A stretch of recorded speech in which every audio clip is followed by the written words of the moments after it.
Someone needs to grab the baby. Hey everybody, so I'm TJ, second youngest next to Rachel, who is the middle child. And I'll tell 3 stories working backwards. So I moved away recently, 2 years ago to the East Coast. And I've lived in LA for about 10 years. And always had family from a spitting distance in the Bay Area, and would go home every 3 months, or a month, or every 2 weeks. And I remember when Rachel was my age, towards the end of her 20s, after, in conjunction with Bart's story, she left to South America and found herself in the wild. I don't know what she was wearing or who she was with, but she went into the wild, and then she came back, and I remember she called me TJ. She's like, TJ, I was in the wild. And you could ask her what happened there. I won't say on the microphone today, but she told me she was a bird, and I was like, she discovered that she was a bird over there. And I was like, that's not surprising. And I remember that stuck with me. I was probably like maybe just graduating college, and back then I was heavily involved in the church in high school, then in college, and a lot of people had thought then I would become a pastor. But life had another calling for me. That's another conversation. And kind of coming to the present day, it's not surprising at all to me that Rachel has found herself here, free as a bird, and spreading her wings in very specific ways. And when I moved to New York, I realized maybe I'm a bird too.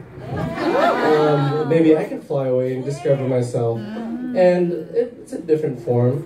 But the second part of the story, when I was just in college, in a Christian college then, her and I would have a lot of conversations about faith and theology and what it was like to be a woman in the church and leadership and whatnot. And a lot of things were difficult.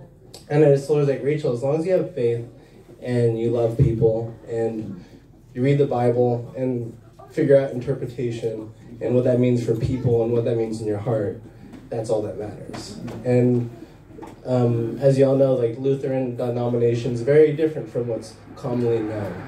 And in the college I went to, I learned a lot about different denominations, difference between Catholicism, Orthodox, and Protestant Christianity.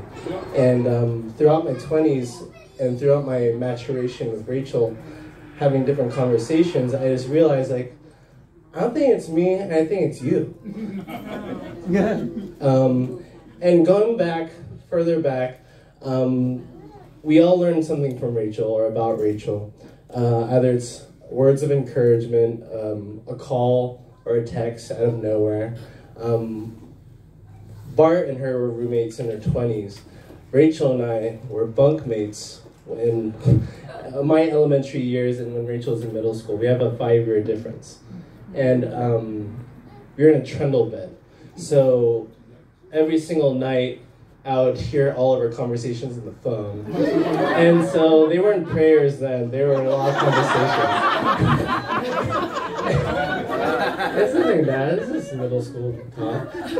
But I had a very specific privilege and relationship with my sister. I don't know, I was like between 5 and 8 years old.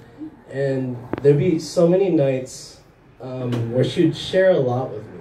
I can't really remember what, but it was something that taught me to listen to people and to understand there's always something else going on.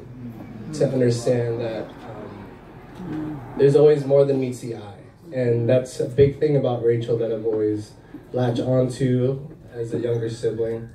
And meeting new people and re-engaging with old friends and family members, and even coming back home after like months, knowing that time changes everybody. And Rachel, over time, has transformed to the person she is today, and over time is going to transform and be a great example for many other people in our congregation. And we don't get to talk too often.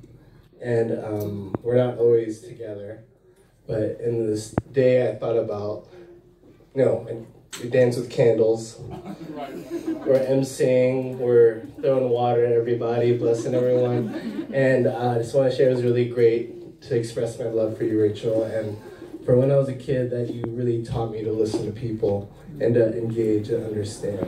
So, thank you so much.